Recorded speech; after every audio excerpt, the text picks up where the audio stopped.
What's happening, folks? Back with another reaction, back with another Lucky Dip. And this is another one sent by Mikey. And he said he's been particularly looking forward to this one because it was an idea he had when he first conceived of a Lucky Dip playlist. And yes, it's by the duo Shampoo from their 1994 album We Are Shampoo, I think their debut album. I'm going to try to remember as much information as I can here now that I'm on camera. But yes, he said that at first glance they might be dismissed as a hook-based pop duo that was making, girl power tracks before that actually became more of a common trend. I think he mentioned Spice Girls are perhaps known for aping that style and, taking it to an international audience. But yeah, he said that they're most known, and by there I mean Shampoo, they're most known for a track called Trouble, because I guess that was used at a Mighty Morphin Power Ranger movie. Nevertheless, he mentioned that they have this mixture of like pop, punk, and riot girl stylings, and yet what intrigued me when I read his introduction to this is that there's apparently a bit of a satire, an irony, that they're actually like embodying the very things they're criticizing, and this was an intentional, again, sort of satire. And I guess this even translated to their interviews where they would be sort of guarded and even a bit bratty, and maybe people didn't get the joke and like, oh, they're just a couple of spoiled like pop kids, but they was all part of their persona. He sent up a number of pictures with the email that he explained this information to me, suggesting that their visual aesthetic was, again, a bit tongue-in-cheek, but also very important to their overall creative expression.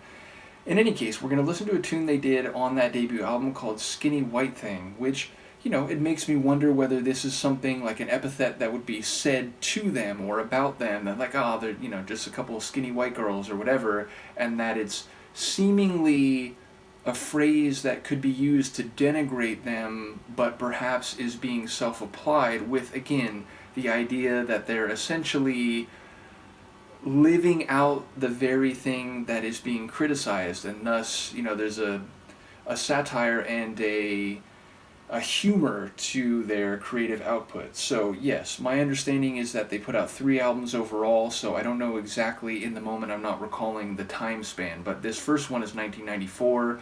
I understand this to be a rock track with a number of notable like sonic elements, but also lyrics that are very much in that vein that Mikey was suggesting. So let's see what I can pick up on a first listen. This is Shampoo from We Are Shampoo 1994, and the track is Skinny White Thing.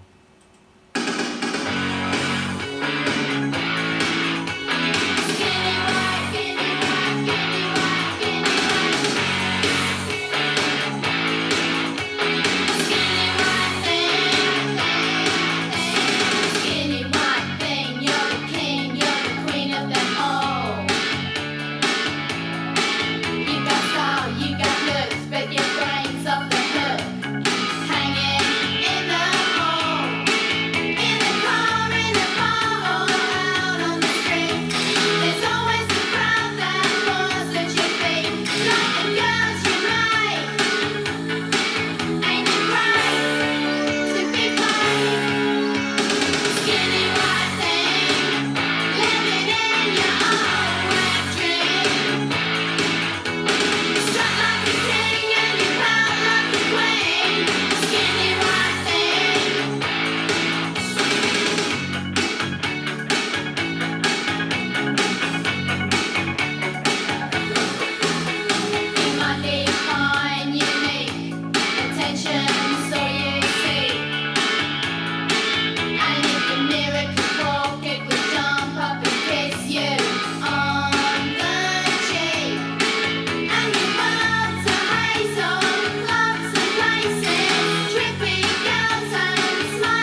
I love that somewhat faded or echoed keyboard line. The guitar, I think, sonically drives the track. Certainly the chorus. It just has a lot of oomph to it. I like the snare a lot too. I think Mikey mentioned that. And yeah, I didn't catch all the lines. I know Mikey did describe a few of them or list a few of them in the email. But ultimately, what I did catch, like, craving attention and strutting like a king, and what was it, pouting like a queen. So it feels, again, like it's a critique, and yet I wonder if this is essentially the kind of things they would hear people say about them, or the personas that they had adopted were tongue-in-cheek, ironic or satirical expression of the like pop stars that they're actually like criticizing. Nevertheless, I do like the vocal work. There were some supporting vocals, sort of like ambient backing vocals, in addition to the more forceful like lead vocals. And yeah, I like the progression of the tune also. There was a moment near the end where all the like sonics cut out and there was just like a isolated vocal in that like dead pause, and then it rolled back in. I always like those moments. There's a lot of techno and especially maybe psytrance tunes that have those kind of moments where it pulls everything out, you hear a line or a word, and that sort of puts it in a sonic spotlight, and then all the other elements come rolling back in. And yeah, as I said, it had a lot of energy to it, the guitar and the snare really standing out, but also the bass was, the foundation underneath that. So sonically very dynamic. It's funny because it's like, this isn't quite what I think of when I think of a phrase like alternative rock from the 90s. And in fact, Mikey even mentioned that, he's very fond of Garbage, and he was saying like this is one of his favorite, if not his favorite, 90s rock song, and he compared it to a Garbage song, which he's also very fond of.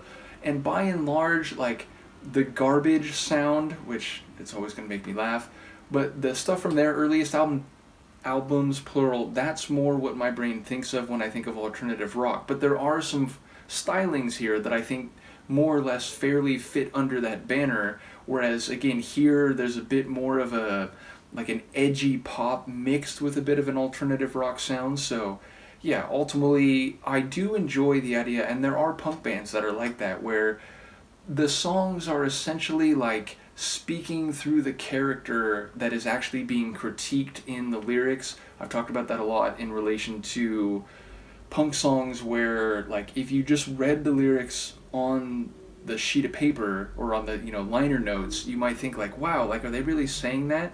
But then it's like you hear the song and you hear the manner of vocal delivery, and it's like, oh, okay, so they're like playing characters that they're actually, condemning or critiquing.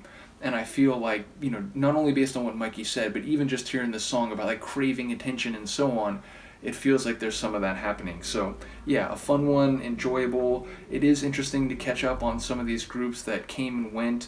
Indeed, I think Mikey was saying that like, because they were mainly known through that song Trouble, there's other things they did that perhaps didn't get the recognition they wanted. And I'll freely admit, while I did hear about Garbage back in the day, I didn't ever hear of Shampoo, though he showed me some pictures, and like the moment I looked at them, one of the two women in particular, but both of them, and some of the shots in particular, it was like, wait a minute, like I think I may have seen this album cover or this, promotional photo in an old Tower Records. Mikey mentioned seeing that at a Tower Records up in LA, and I was saying like, I don't think I've been to that one, but I'm from Southern California too, just south of LA, and I feel like, maybe I must have seen one of these pictures at a Tower Records or another music shop that I went to. So yeah, maybe they flew under my radar too, but I do get the idea of the appeal of a group that not only doesn't take themselves super seriously, but is willing to like don the personas of characters that they're actually critiquing. I think that's very funny. So once again, big shout out to Mikey. Do let me know what you think, and Luca, the horizontal cat, and I will see you next time. Peace.